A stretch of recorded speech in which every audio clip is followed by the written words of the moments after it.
Another book that I co-authored with Dr. Leonard is entitled by the publisher, Why Stomach Acid is Good for You. What a title. I wouldn't think we'd have to put it on there because when we're just born from mom and when we're nursing, all that breast milk goes down in our stomachs where it's digested up by a whole bunch of acid and pepsin. And it's digested up into the little pieces so it'll nourish us. And when we're children and when we're teenagers, we have very strong stomach acid and we can eat the refrigerator out. And do we get heartburn and indigestion? No. How many 16-year-olds do you hear of with heartburn and indigestion? You just don't. And yet they got plenty of acid and plenty of an enzyme made called pepsin, and those just digest up all their food and gets into the system and they grow and are strong. And that's usually the case, at least through our 20s and 30s, that we have enough acid down in our stomachs, but we don't have too much. Why would nature put too much in there? That would be harmful. All right, so then we get, usually, some of us get into our 40s. Some, it never happens, got to admit that, but many people in their 40s or 50s or 60s start getting heartburn and they start getting indigestion. And there are literally between $8 and $10 billion worth of patent medicine company advertisements trying to convince us that we should take these pills to totally block out our stomach acid. Now, what would happen if we did that? Just a thought experiment here. If we were 6 years old, we wouldn't grow very well because we'd be not digesting protein, not bringing minerals into our bodies, not bringing in vitamin B12. Well, how could we expect to grow as healthy as we should? Somehow we think that's healthy when we're 40 or 50 or 60. What these patent medicines do is literally cause inadvertent malnutrition.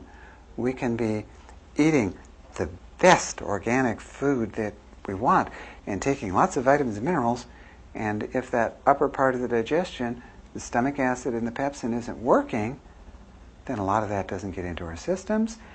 But since that medication didn't cause us an immediate side effect of I took it and I felt bad, instead I took it and I got malnutrition for 5 years and then I got sick, we don't blame it on the patent medicine is the problem.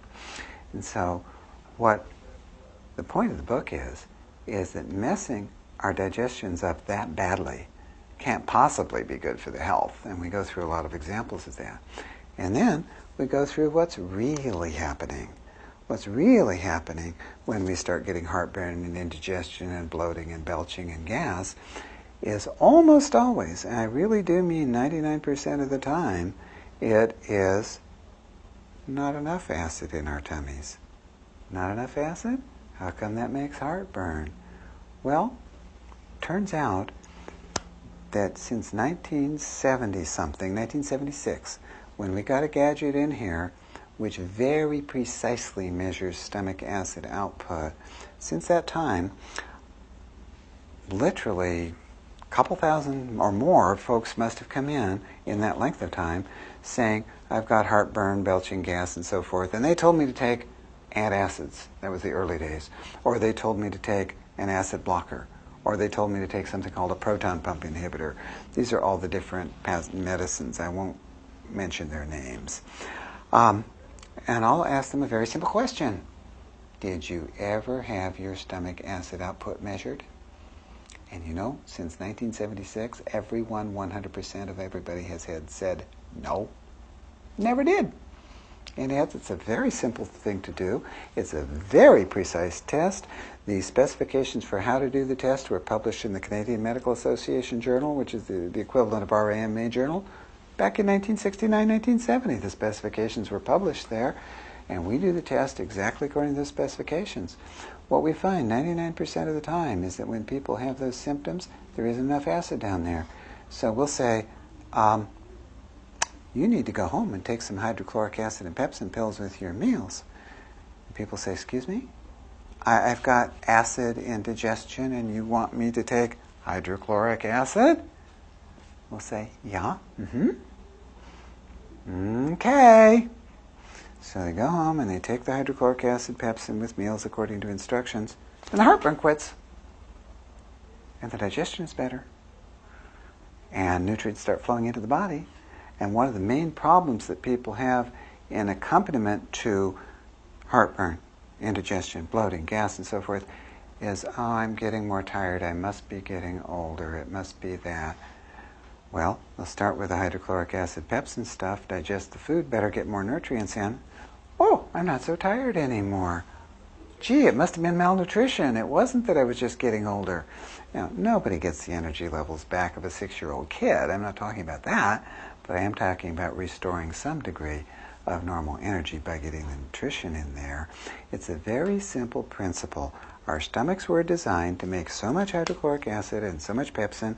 They were either designed or created or they evolved, whichever one we'd like to believe in, to do that over tens of thousands of generations. What makes us think that messing with that is going to keep us healthy? So, we get the occasional excuse that, well, I've got severe acid reflux disease and it's damaged the bottom of my esophagus. Oh, I just have to block that acid because they tell me I'm going to get cancer.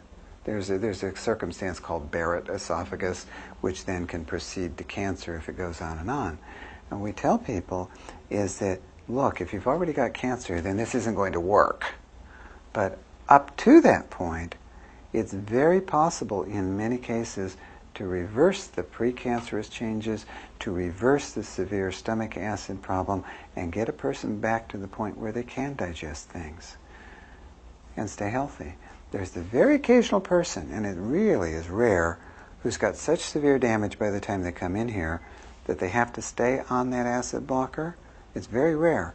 When that happens, we then have to give the nutrients by intravenous because their stomachs won't bring them in. And that's sad when a person has to have intravenous. But that's very rare, and most of the time, by restoring normal, not excess, but normal stomach acidity, a person can get rid of their symptoms and stay a whole lot healthier over the next few years. There's another minority, it's probably 5%, where we have to do sort of a stomach reconditioning program because it's so atrophied that even a little bit of acid hurts. But then we have to do a reconditioning program. So basically that's the book in too many paragraphs. I'm sorry I went on for too long. But in too many paragraphs that stomach acid actually belongs there. It's actually good for us. But what I think is so silly, that's almost like saying, brains are good for you. Well, duh, they're there, they belong there. And what's normally present in the stomach, it belongs there, and it's good for us too. Well, we could write a book that says toes are good for you for people who believe that everybody should be toeless. But, okay. Sometimes folks hear about this and they just go take some hydrochloric acid and they feel fine, so they don't bother getting a test done. And sometimes that works, but other times people will take the hydrochloric acid, it'll bother them, oh, I don't need it. And unfortunately that's not true. Some people who take it and it bothers them, they really don't need it. Other people, their stomachs are so atrophied they can't handle it. So the only way we can tell for sure, does a person need this and how much do they need, is by doing the test. The formal name is gastric analysis by radiotelemetry. It uses a little radiotelemetry device that records and does a radio transmission of exactly what's going on in the stomach. Since the whole thing was invented in Germany in the city of Heidelberg, it's sometimes called the Heidelberg capsule. But that is actually the only way we can figure out, does a person really need it and how much do they need with great precision. It's a very precise test.